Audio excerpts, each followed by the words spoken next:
जिसु ख्रिस्टनि बाखनाय जानाय जाथोंसै बेखौनो बुंनानै दिनैनि भिडिअखौ जागायजेननो हास्थायदों आरो लोगोसे बयखौबो जाय मसीह होननानै खुलुमहरदों। अनजाग्रा नायगिरि ख्रिस्टनि बिसा नोंथांमोन दिनै नोंथांमोननो लागै मोनसे बिब्दि रादाब लानानै फैदों जेरावहाय 200निबो गोबां ख्रिस्टियान सुबुंफोरा हिन्दु जादों। येस अनजाग्रा नायगिरिफोर मोनसे रायजोनि बाथ्रा लानानै फैदों जेराव 200निबो गोबां सुबुंफोरा व्यक्तिफोरा दिनै जिसु ख्रिस्टखौ नागारनानै सैथो इसोरखौ खुलुमनाय सिबिनायनिफ्राय गोजान जानानै एबा नागारनानै गुबुन फोथायनायाव थांदों। अनजाग्रा ख्रिस्टनि बिसा नायगिरि नोंथांमोना मोनसे बाथ्राखौ गोसोआव दं ने? बे जाहैबाय जिसु ख्रिस्टआ बुंनाय बाथ्रा जेरावहाय जिसु ख्रिस्टआ बुंदोंमोन सिगां जानाया उन जागोन, उन जानाया सिगां जागोन होननानै। येस अनजाग्रा नायगिरिफोर सिगां जानाया उन जागोन, उन जानाया सिगां जागोन होननानै आरो जोबनाय बोथोर फारसे मानसिफोरनि इसोरनि प्रति इसोरनि सायाव जिथु आस्था दङ, जिसु ख्रिस्टनियाव जि अननाय दङ, जिसु ख्रिस्टखौ खुलुमनाय सिबिनाय जि दङ बेनिफ्राय गोबाङा उनफिनलांगोन। फोथायनायनिफ्राय देट मिन्स गोबां मानसिफ्रा उनफिनलांगोन होननानै बुंदों। दिनै थिग बेबायदिनो बै जायगायाव बेबायदिनो जाबाय जेराव 200निख्रुइबो गोबांसिन फोथायारिफोरा गुबुन धोरोमाव थांबाय। देट मिन्स हिन्दु धोरोमाव थांबाय। हिन्दु धोरोमनि देब देबीखौ खुलुमनो थाखाय बिथांमोना ओंखारलांबाय। दा अनजाग्रा नायगिरिफोर आं गोबां बाथ्राफोरखौ बुंनो नागिराखै, नोंथांमोना बे रादाब क्लिपखौ नायग्रोदो गावनो। नोंथांमोना गोबां बुजिसिनसिगोन आरो बबे रायजोआव जादों, बबे जायगायाव जादों बेफोर गासैबो डिटेल्सै रादाब क्लिपआवनो बुंनाय दं। दा बेयावहाय नोंथांमोना नायदो।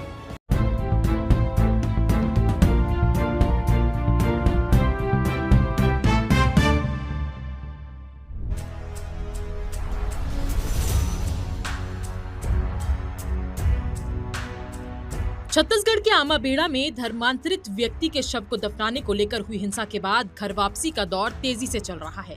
प्रदेश में धर्मांतरण के खिलाफ जारी मुहिम का असर दिखाई देने लगा है। इसी कड़ी में कांकेर जिले के पीठापाल क्षेत्र से एक बड़ी खबर सामने आई है, जहां 200 से ज्यादा ग्रामीणों ने ईसाई धर्म छोड़कर अपने मूल सनातन धर्म में वापसी कर ली है। सभी ने हिंदू रीति रिवाज से पूजा पाठ कर घर वापसी की है और इसके साथ ही हिंदू समाज के लोगों ने इन सभी का स्वागत भी किया है। जानकारी के अनुसार घर वापसी करने वाले सभी ग्रामीण पीठापाल क्षेत्र के निवासी हैं। इन परिवारों ने स्वेच्छा से ईसाई धर्म छोड़कर सनातन धर्म को अपना लिया है। सामूहिक रूप से आयोजित इस कार्यक्रम में 200 से भी ज्यादा ग्रामीणों ने हिंदू रीति रिवाज से पूजा पाठ किया और शुद्धिकरण की प्रक्रिया पूरी कर सनातन धर्म अपना लिया है। आपको बता दें कि आमाबेड़ा में शव दफनाने को लेकर हुई हिंसा के बाद हिंदू संगठनों और स्थानीय समाज द्वारा घर वापसी अभियान को गति दी गई है।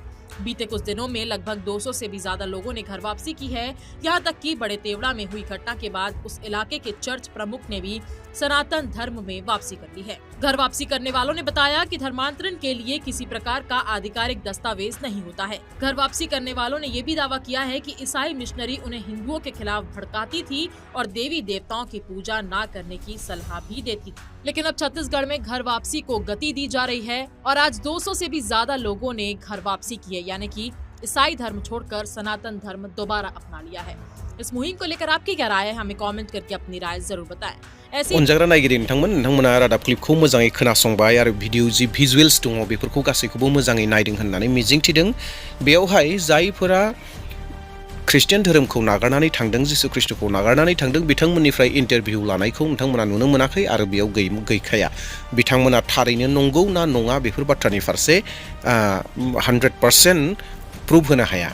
दा रादाब जि एंकारनि बुंनाय बाथ्रा बिथाङा बेफोर गासै बाथ्राफोरखौ बुंदों जे गासै 200निबो गोबां सुबुंफोरा ख्रिस्टियान सुबुंफोरा हिन्दु धोरोमाव फैबाय होननानै एबा हिन्दु धोरोमखौ नाजावबाय होननानै बेयावहाय बुंदों। दा बेसे सैथो एबा असैथो बेखौबो आङो बुंनो हानाय नङा एबा आं बुंलिया।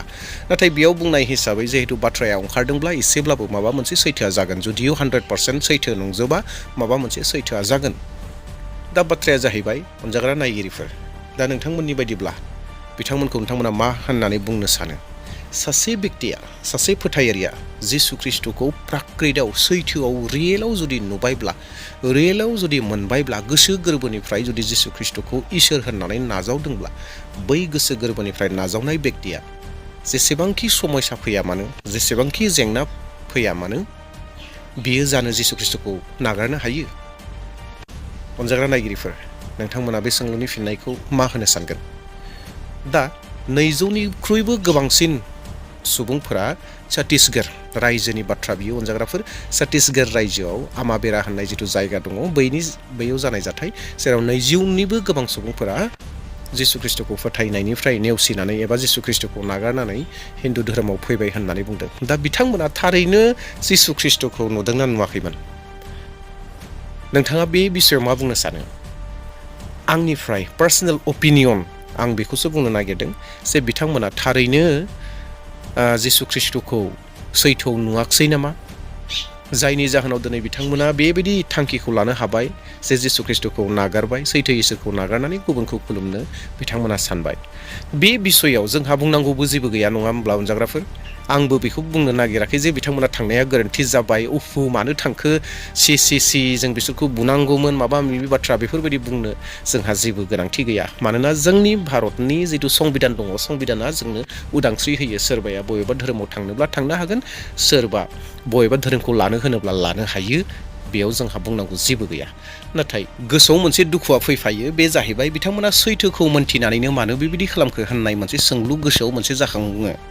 अनजाग्रा नायगिरिफोर, जों दा बेनि सोंलुनि फिननाय जे बिथांमोना सैथोखौ मोन्थिनानैबो मानो बेबायदि जाखो होननानै जिथु गोसोआव सोंलु थायो, बे सोंलुनि फिननाया गोबां साधारनबो जागोन, सहसैबो जागोन।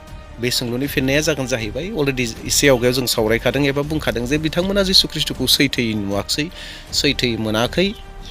जोङो मोनसे बाथ्राखौ मोन्थिगौ ना, जों जे गोबां समाव बुङो, माखासे मानसिफोर सुबुंफोरा बुङो जे सोरबाया माबा मोनसे मोननो लुबैनानै ख्रिस्टियान जानाय, जिसु ख्रिस्ट'निफ्राय सोखा जानायखौसो, जिसु ख्रिस्ट'खौ नङा, नाथाय बासाय जानायखौ नङा, पापनिफ्राय उदांस्रि मोननायखौ नङा, नाथाय जिसु ख्रिस्ट'निफ्राय सोखा जानायखौ मोननो लुबैनाय, माबा मोनसे मोननो लुबैनानै हयथ' जिसु ख्रिस्ट'खौ नाजावदोंमोन। नाथाय जिसु ख्रिस्ट'आ बेबायदि होग्रा नङा, माबा मोनसे धोन दौलत होग्रा नङा।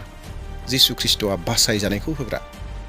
बेराम आजारा संसाराव जों थांना थानाय हिसाबै, जों संसाराव दं हिसाबै बे मोनसे जोंनि थांना थानायनि बाहागो, बेराम जानायफोरा। नाथाय गोबां मानसिफोरा सानो जे बेरामनिफ्राय सख' जायोब्ला आङो बेबायदि जागोन, आङो सोखा जानो मोनोब्ला आं ख्रिस्टियान जागोन, बेफोरबायदि गोबां मानसिफोरा साननानै थायो। हयथ' बैफोरबायदि सुबुंफोरमोन खोमा, जेराव माबा मोनसे मिजिं खालामदोंमोन, हास्थायदोंमोन, बैखौ मोनाखसै।